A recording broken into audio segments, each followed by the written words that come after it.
So on that, I got pulled aside by a punter there at Jack's Cafe at 4 o'clock in the morning yesterday morning. On the way to the track, and he's still convinced that a certain race at Canterbury that has been investigated, I don't think thoroughly yet, but I think there's been an inquiry already. That he's convinced it's a one-goer, you know? He said, it looks bad for racing. Well, the horse that won by 5 lengths. So when I said to him, the horse that won, it doesn't matter how my horse was ridden, that horse was going to win. And he said, that's not the point. But you know, I had this argument with him about, he believes that I should have said to the stewards, well, I'm going to ride the horse. I'm going to ride the horse differently. The horse was still settled in the first 3, and the horse had only had 3 race starts in its career. And it had settled in the first 3 in 3 race starts.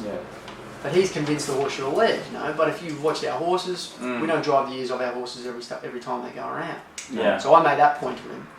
That's about. You're not a stable renowned for leading. And so that's about like the style of it. Like if I was Guy Walter, you would know that the horse is just going to go back and it's going to be doing its best work like nearly every time. And you know, I made that point to him. Well, maybe we should do away with this rule that we have to declare our intentions, because it wouldn't be for the first time that if my horse did settle midfield or worse, all that would happen was I would be pulled in.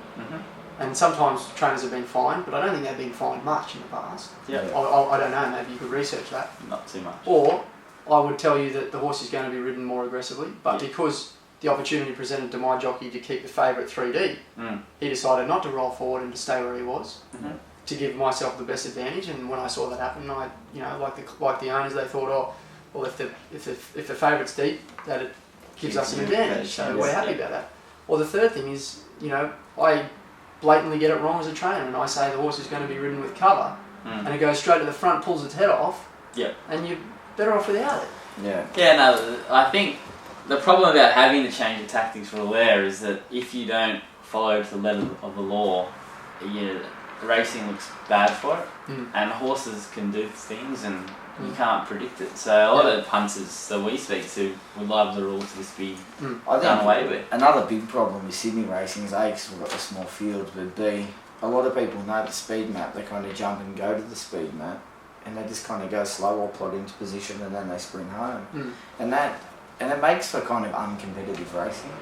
Where you look at Hong Kong, where they go hell for leather. They let go. They do. So when we watch Hartnell race to the world, that was exciting. And I think that's what, like you said, it's something we need to bring back in the Sydney racing. Get that excitement.